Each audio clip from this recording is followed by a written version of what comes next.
Welcome to waves media Telugu. Palnadu జిల్లా Narasaraopet rural police station పరిధిలోని గురువాయిపాలెం గ్రామంలో పోలీసులు కాటన్ అండ్ సర్చ్ ఆపరేషన్ నిర్వహించారు. అనుమానిత వ్యక్తులు, వాహనాలు, నివాసాలను తనిఖీ చేసిన పోలీసులు శాంతి భద్రతల పరిరక్షణ, నేరాల నియంత్రణే లక్ష్యమని తెలిపారు. ఈ తనిఖీల్లో DSP M Hanumantharao, rural CI MV Subbarao తదితర పోలీసులు పాల్గొన్నారు. ప్రజలు అనుమానాస్పద కార్యకలాపాలపై వెంటనే పోలీసులకు సమాచారం ఇవ్వాలని అధికారులు కోరారు. బండి తీసుకుంటాడంట టీవీ అసలు పోవట్లేదు కదా సార్.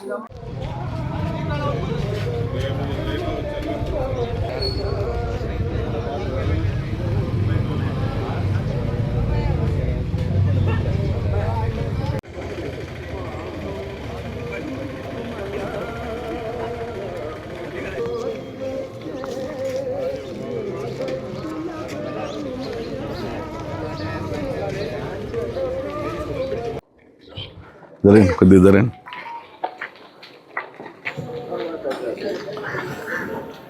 అందరికీ నమస్కారం. ఈరోజు మన ఈ గురువాయిపాలెం గ్రామంలో కాటన్ అండ్ సర్చ్ ఆపరేషన్ చేయడం జరిగింది. కాటన్ అండ్ సర్చ్ ఆపరేషన్లో భాగంగా ప్రతి ఇల్లు తనిఖీ చేయడం జరిగింది. తనిఖీ చేయడం కోసం మా నర్సరావుపేట సబ్ డివిజన్ నుంచి సుమారు 80 మంది సిబ్బంది, అంటే పోలీస్ కానిస్టేబుల్స్, హెడ్ కానిస్టేబుల్స్ మరియు మిగతా 20 మంది ఆఫీసర్స్, దగ్గర 105 మంది ఇందులో పార్టిసిపేట్ చేశారు. ఈ తనిఖీల్లో భాగంగా దాదాపు 53 రికార్డ్లెస్ టూ వీలర్స్, కనపడే టూ వీలర్స్ వెహికల్స్ సీజ్ చేయడం జరిగింది. ఈ టూ వీలర్స్కి రికార్డులు కనుక ఉంటే సాయంత్రంలోపు మీరు తీసుకొచ్చి ఎస్ఐ గారిని కలిసి బండ్లు తీసుకోవచ్చు. సాయంత్రంలోపు కనుక మీరు ఇవ్వలేకపోతే రికార్డు అది దొంగ బండిగా భావించి కోర్టుకు పెట్టడం జరుగుతుంది, సీజ్ చేయడం జరుగుతుంది. ఆ బండి ఇంకా మీకు రాదు. అది మరలా రేపొద్దున ఎక్కడన్నా కానీ ఏ దొంగ దగ్గర నుంచో మీ దగ్గరకు వచ్చిందని తెలిస్తే మళ్ళీ మీరు అనవసరంగా ఇబ్బంది పడే పరిస్థితి వస్తుంది. కాబట్టి రికార్డు ఉంటే తీసుకోండి, లేకపోతే అది ముందే చెప్పండి ఎస్ఐ గారికి. తర్వాత ముఖ్యంగా ఈ ఆపరేషన్లో ఎందుకు చేసామంటే, మన గ్రామంలో రేపు రాబోయేటువంటి ఎలక్షన్లలో మున్సిపాలిటీ ఉందా, ఇది పంచాయతీ, ఇది పంచాయతీలోనే ఉంది కాబట్టి మీకు పంచాయతీ ఎలక్షన్లు వస్తాయి. బహుశా నవంబరు, డిసెంబరు లేదంటే జనవరిలో రావచ్చు. ఎప్పుడు వచ్చినా సరే ఒక చిన్న ఇన్సిడెంట్ కూడా లేకుండా మీరు ఎలక్షన్లు చేసుకోవాల్సిన అవసరం ఉంది. ఎలక్షన్లో చిన్న గొడవ అయినా సరే ఖచ్చితంగా చాలా ఇబ్బంది పడే పరిస్థితి వస్తుంది. ఎలక్షన్ కేసులో ఒక్క కేసులో ఇన్వాల్వ్ అయితే రౌడీ షీట్ ఓపెన్ చేయడం జరుగుతుంది. పైపెచ్చు 20 ఏళ్ళు 30 ఏళ్ళు మిమ్మల్ని పిలుస్తూనే ఉంటారు.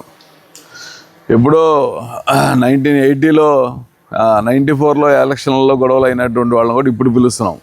అంటే 30 ఏళ్ళకు కూడా వాళ్ళని పిలిచి పోలీస్ స్టేషన్లో పలానా టైంలో నీ దగ్గర ఎలక్షన్ కేసు ఉంది అంటే, ఎలక్షన్ కేసు అంత సీరియస్, దాంట్లో మేము చేసేది ఏముండదు, పూర్తిగా ఎలక్షన్ కమిషనర్ ఆధ్వర్యంలో ఉంటాయి. ఆ కేసులన్నీ తీసేయడానికి లేదు. ఈవెన్ కోర్టు కొట్టేసినా సరే మీ మీద ఆ కేసు నడుస్తూనే ఉంటుంది. కొట్టేసిన కేసు ఎలక్షన్ కేసు అని నడుస్తుంది. సో దయచేసి ఎలక్షన్ కేసుల్లో ఇన్వాల్వ్ కావద్దు. అది చెప్పడం కోసమే ముఖ్యంగా ఈ యొక్క కాటన్ అండ్ సర్చ్ ఆపరేషన్ మీ ఊర్లో చేయడం జరిగింది.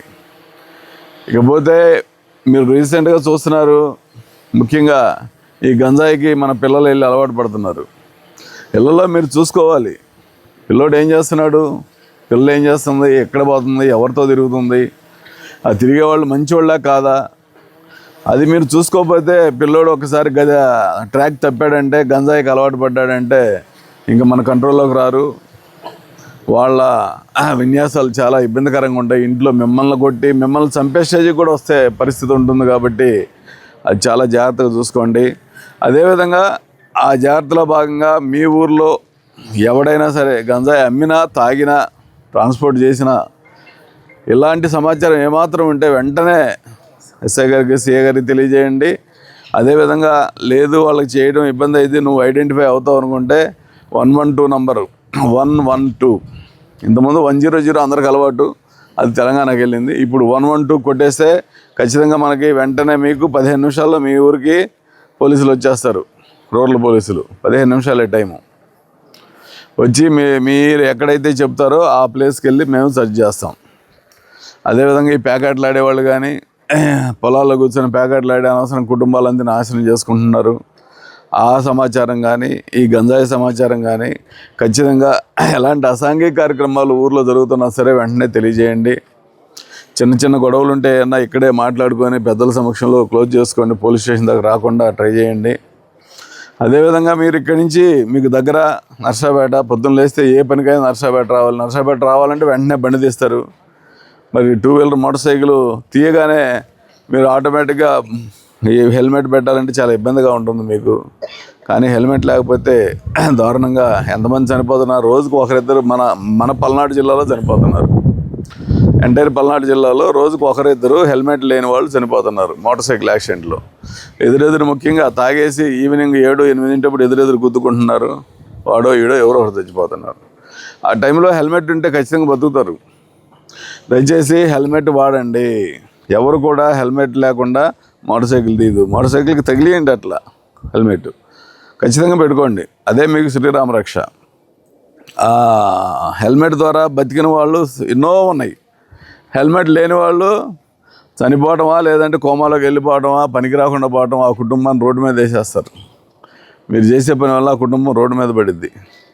ఇంట్లో నువ్వు పోతే ఏముంటుంది, ఇంక వాళ్ళు ఆడవాళ్ళు ఏం చేయలేని పరిస్థితి ఉంటుంది. పిల్లలు చదువులు ఆగిపోతాయి. ఇంట్లో పరిస్థితి ఎలా ఉంటుంది అనేది మనసులో పెట్టుకొని దృష్టిలో పెట్టుకొని ఖచ్చితంగా హెల్మెట్ వాడండి. ఇది కాకుండా రేపు మున్సిపల్ ఎలక్షన్లు ఉన్నాయి త్వరలో. ఆ ఎలక్షన్లోకి ఎవరు కూడా వెళ్ళదు. మీరు మళ్ళీ ఆడికొచ్చి మా పార్టీకి సపోర్టు, ఆ పార్టీకి సపోర్టు, ఈ పార్టీకి సపోర్టులని పిచ్చి సపోర్ట్లు ఏం చేసుకొని మీదకి తెచ్చుకోబోకండి. ఎవరు కూడా రావద్దు. మీ ఎలక్షన్లప్పుడు, పంచాయతీ ఎలక్షన్లప్పుడు ప్రశాంతంగా ఓటేసుకోవాలి, ఇంటికి వెళ్ళిపోవాలి. ఇది అందరికి అర్థమైంది అనుకుంటాను. ఆ తర్వాత ఈ పాత కేసులు ఏమున్నాయి ఇక్కడ, పెద్ద పాత కేసులు ఏమి లేవు. చిన్న పిట్టి కేసులే కాబట్టి తాగి అల్లరి చేసే దగ్గర కూడా బాగా ఎక్కువ అయితే వెంటనే చేయండి. 100 కొడితే 112 కొడితే వెంటనే పోలీసు వస్తారు. అది కూడా చూస్తూ ఉండబాగండి. వాళ్ళే కొట్టుకొని టక్కన ఇబ్బంది పడే పరిస్థితి వస్తుంది. కోటపకొండకి వెళ్ళే దారిలో బాగా తాగి ఇబ్బంది ఓపెన్ రింగ్ జరుగుతూ ఉంది. మీకు ఓపెన్ రింగ్లో దొరికితే మీకు రికార్డులోకి వచ్చేస్తారు. ఒకసారి తాగి రోడ్డు మీద తాగుతా దొరికారంటే అది ఓపెన్ రింగ్ కింద కేసు కడుతున్నాము, రికార్డు వచ్చేస్తుంది. పోలీస్ రికార్డులోకి తాగుబోతు కింద వచ్చేస్తుంది ఇది. సో అవి కూడా ఎవరో దయచేసి మీరు తాగాలనుకుంటే ఇంట్లో తాగండి, లేకపోతే ఆ బార్లో రెస్టారెంట్లో లోపల కూర్చొని తాగండి. రోడ్ల మీద తాగొద్దు. అలాగే తాగి డ్రైవింగ్ అస్సలు చేయొద్దు. తాగి డ్రైవింగ్ చేస్తేనే ప్రాణాలు పోతాయి. ఆ తాగి డ్రైవింగ్ చేసి నువ్వు హెల్మెట్ లేకుండా పోతా ఉంటే నీతో పాటు నువ్వు ఎదురుగా వచ్చేవాడిని ఖచ్చితంగా గుద్దుతావు. నీ ప్రాణంతో పాటు వాడి ప్రాణం పోతుంది.